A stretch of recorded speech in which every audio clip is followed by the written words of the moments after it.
Hello mga ka-farmland, magandang araw po sa inyo. Once again, ito po si Jem, ang inyong tagapaglingkod at tagapagbalita ng magagandang property. And today's video, ipapakita ko po sa inyo ang isa na namang napakagandang lote with overlooking. Then ito po yung kalsada na gagawin dito para po makapasok kayo dito sa area na ito mga ka-farmland. Ongoing construction na po ito mga ka-farmland. Lalakarin ko lamang po ito at tapusin nyo lamang po ang bidyong ito. At bago po ako magpatuloy, paki-subscribe nyo naman po kami. Sa mga bago namin viewers, huwag nyo po sanang kalimutan mag-subscribe at pindutin na rin ang notification bell para lagi po kayong nauuna sa tuwing mag-upload po kami ng mga bagong videos. At ito na po mga ka-farmland, pag-usapan na po natin agad yung detalye ng lupa. Ang good news dito mga ka-farmland, pwede po kayong mag-avail dito ng 300 square meters. Ayun po yung minimum cut po niya. Then pwede rin po kayong mag-cut dito ng mas malaki kung gusto po ninyo mga ka-farmland.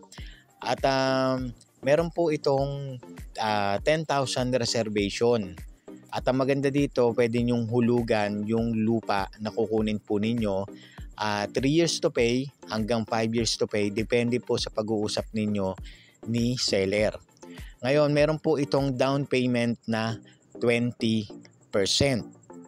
At ang halaga po ng per square meter dito mga ka-farmland ay 8,000 pesos per square meter.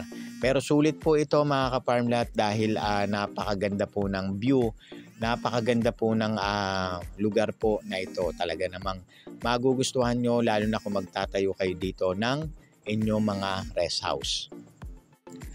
At kompleto rin po ang documents nito para po mapatituluhan. Buhay din po ang may-ari nito at meron din po itong lot plan mga ka-farmland. At syempre mga ka-farmland, 10 minutes lang ay nandun na po kayo sa National Highway ng Binangonan. Malapit din po ito sa simbahan, palengke, school, hospital, barangay. Of course, may linya ng tubig at may linya ng kuryente. Tas malapit din po ito sa 24 hours natin na convenience store katulad po ng 7-Eleven at Alphamart. Ayan mga ka-farmland. So ano pang inaantay ninyo mga ka-farmland? At tara na at mag-tripping dito sa bayan ng Binangonan. So tawag lamang po kayo sa mga numerong naka-flash dyan sa inyong mga screen. Ayun po at mag-schedule na po tayo ng inyong mga tripping. At bago po ako magtapos, munting paalala lamang po mga ka-farmland, mag-iingat po kayo sa mga tao na nangihingi ng pera lalo na dun sa mga kababayan nating OFW.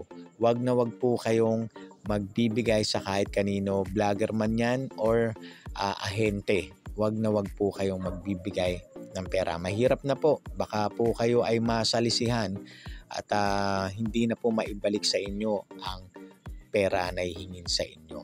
So hanggang dyan lamang po mga farmland at muli ito si Jem, ang inyong tagapaglingkod at tagapagbalita ng magagandang property. Mag-iingat kayong palagi. Have a nice day po mga ka-farmland. Salamat po.